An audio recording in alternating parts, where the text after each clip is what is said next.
change the world? Start off by making your bed. If you make your bed every morning, you will have accomplished the first task of the day. It will give you a small sense of pride, and it will encourage you to do another task, and another, and another. And by the end of the day, that one task completed will have turned into many tasks completed. Making your bed will also reinforce the fact that the little things in life matter. If you can't do the little things right, you'll never be able to do the big things right.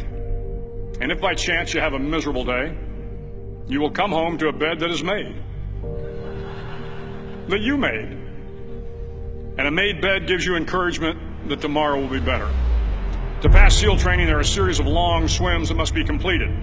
One is the night swim. Before the swim, the instructors joyfully brief the students on all the species of sharks that inhabit the waters off San Clemente. They assure you, however, that no student has ever been eaten by a shark, at least not that they can remember. But you are also taught that if a shark begins to circle your position, stand your ground. Do not swim away. Do not act afraid. And if the shark, hungry for a midnight snack, darts towards you, then summons up all your strength and punch him in the snout, and he will turn and swim away. There are a lot of sharks in the world. If you hope to complete the swim, you will have to deal with them. So if you want to change the world, don't back down from the sharks.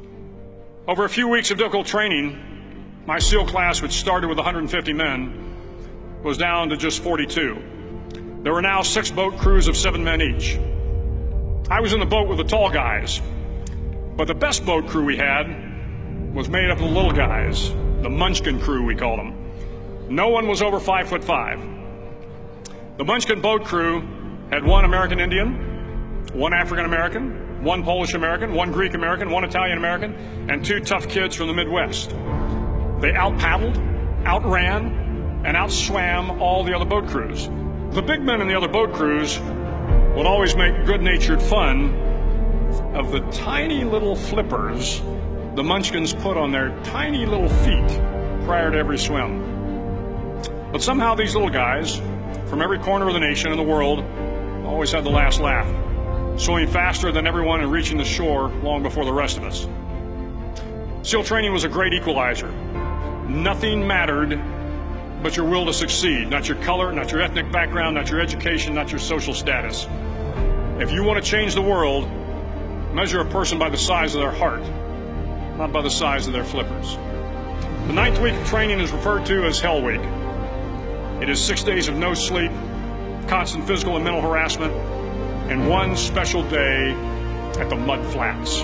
The Mud Flats are an area between San Diego and Tijuana where the water runs off and creates the Tijuana Sloughs, a swampy patch of terrain where the mud will engulf you.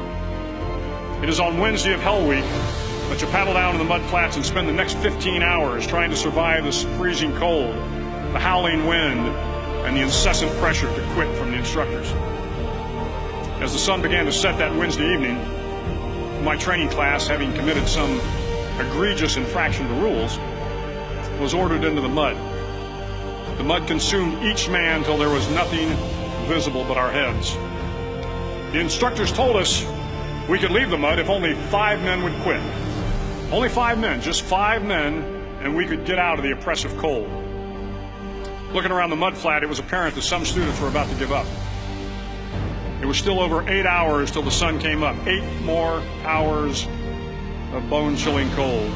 The chattering teeth and the shivering moans of the trainees were so loud, it was hard to hear anything.